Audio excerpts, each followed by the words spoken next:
Hello, it's me here once again with another video in the Uriah Heep Discography series, and today we're going to be looking at album number 19 in it, Sea of Light, released April 1995.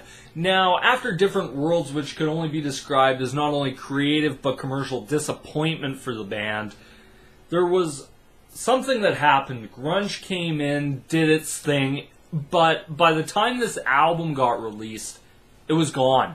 So, amongst that, Uriah Heep had a path where to go from there. They could continue doing the arena rock pop metal that wasn't working. They could have gone that grunge alternative route, or they could have went where I think on this album they went to back to what Heep was originally pre, I want to say, Abominog. They went back to the prog roots, which really, I think, was the only way Uriah Heep would have survived anymore, because putting out other albums like Different Worlds wasn't going to be the way to do it. But anyway, let's get into this. Its genre is hard rock, prog rock, and it says heavy metal on Wikipedia. I tend to disagree with that, because I don't really hear the heavy metal to it, but that could just be me. Hey, what do I know? Its length is 1 hour, 1 minute, and 9 seconds. It's produced by Uriah Heep and Kalle Trapp out of Germany. It was recorded in Germany. Cover art is by Roger Dean, who this is actually, to me, one of their better cover arts that they've had. Like, it's probably their best one since, I want to say, Head First. But that's saying a lot, because it doesn't really, I think, get a lot of the stuff that the original Heep had for some great cover art that they did. On the album, you have Bernie Shaw on vocals, Mick Box on guitar, Trevor Bolder on bass, Lee Kerslake on drums, Phil Lanzon on keyboards and organ. Now, the album starts off with song number 1, Against All Odds. It's written by Box and Lanzon. Its length is 6 minutes and 12 seconds. I like the atmospheric opening to it. I like the opening riff. It kind of sounds a little bit like a knockoff of Wild Side by Motley Crue. But hey, it is what it is. But it already feels a lot different than, let's say, Different World. And even feels different than Raging Silence, Equator. All those albums through the ages just feels different. It feels like it's back to Heep. I love the vocals in it. I like the Oz. I love the drumming on this song. I like the solo. I like Trevor's bass work throughout. Mick really shines on this song quite a bit. And like I said, it feels like Heep's back. On to song number 2, Sweet Sugar, written by Trevor Bolder, 4 minutes and 43 seconds. I like the guitar-driven intro. I like Bernie's vocals.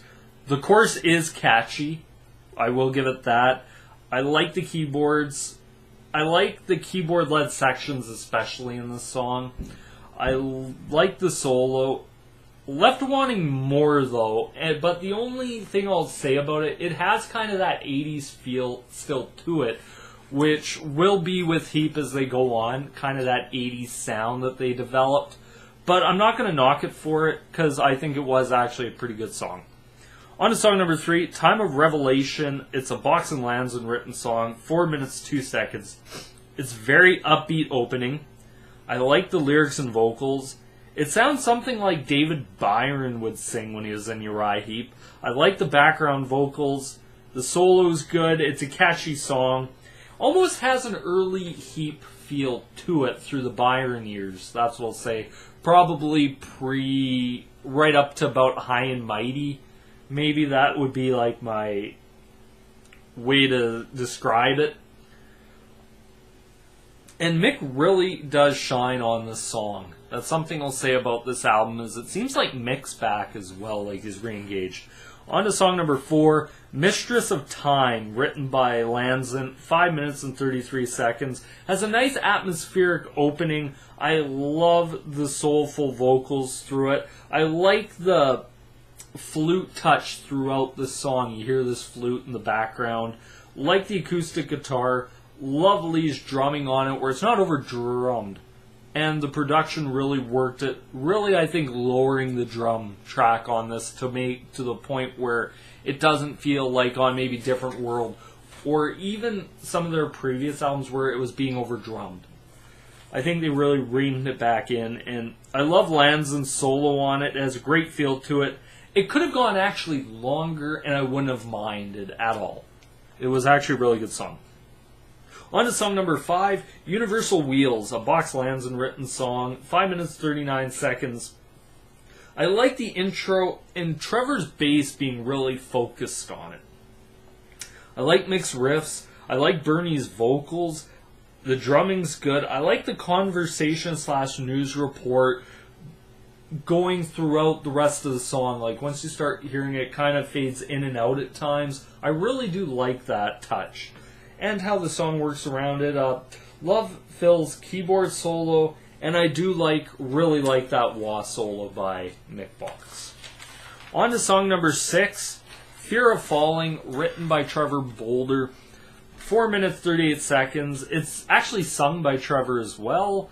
I like the guitar and bass on it. I like the vocals.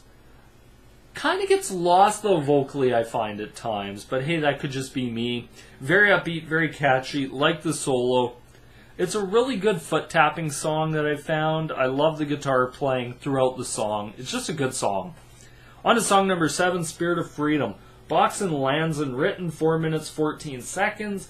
Return to Fantasy sounding intro to you who've heard Return to Fantasy. Has that kind of same feel to it. I love the beat. I like the vocals. I love Bernie's vocal range throughout pretty much this entire album. I love the organ sets up the guitar solo, and I like that the organ gets the outro to it. On to song number 8, Logical Progression, Box Lanzon, written 6 minutes 12 seconds. Love the organ and guitar intro. It's a soul-sounding verse. I love the bass solo in it. I like the abrupt tempo change into a keyboard solo. Feels like a leftover 80s song that they had, but it does work here. And I do like the lyrics throughout the song. That whole Uriah Heep 80s sound does get used a bit, but I don't feel on this album like it's that mind-droning, horrible stuff that we got on Different World. It was a lot more better, I would just say on that. On to song number 9, Love and Silence, Box and Lanzon, written 6 minutes and 48 seconds. I like the intro, the bass acoustic and key-driven intro, soulful vocals. Love the bass really throughout the song. Like the tempo change into the organ parts. Love the organ and bass playing off of one another that I picked up on there. And the whole band really does shine on this song. It's one of those songs I absolutely like by Heep, where they all shine. On to song number 10, Words in the Distance, Box and Lanzon, written 4 minutes 46 seconds. I like the opening riff. Vocals are good. I like the background vocals. It gets a little repetitive, but I do like the outro to the song. That's one thing I'll say. This is the one maybe where it got a little repetitive, but is what it is. On to song number 11, Fires of Hell, Boulder written, 3 minutes 56 seconds. A nice drum into riff. I like the vocals. I like the solo. It's catchy. It's a good song. But it kind of feels like last song's a little bit of filler, but I'm not going to hold that really highly against it. And on to song number 12, Dream On.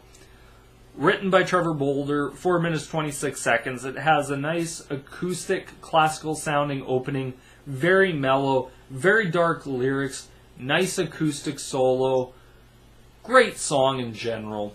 This album, wow, great album to listen to. It actually didn't feel like an hour. I wanted more off of it, if that could really be said about Heep, especially coming off from, I want to say, Head First until Different World. This feels so much better to listen to than any of that. Best song on the album, Spirit of Freedom. Worst song, Words in the Distance. Hidden gem, the rest of the album. Just a gem of an album.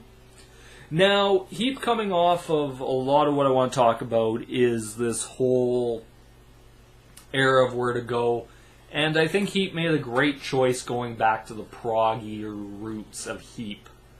But I always felt like they went prog, but maybe they didn't go proggy enough at times, I feel.